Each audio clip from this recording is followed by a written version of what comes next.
Orang gabung dek ndak nawane. Saingi mumpul kabeh.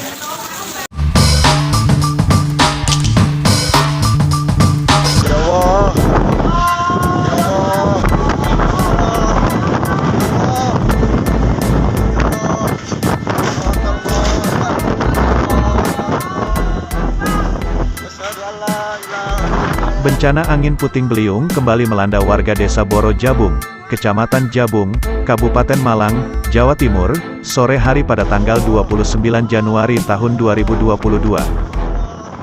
Warga semakin panik saat angin puting beliung itu mulai masuk ke pemukiman warga. Tampak jelas saat angin puting beliung dan hujan deras yang menerjang itu bergerak. Tampak dalam video, angin puting beliung merusakkan banyak rumah akibat terjangan angin tersebut.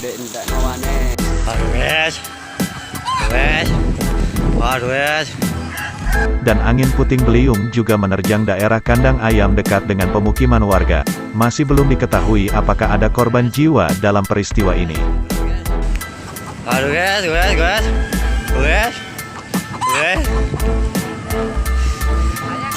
Orang gabung dek ndak namane. Allahu Akbar, kada siji. Ayo jabung telu. Allahu Akbar, ya Allah.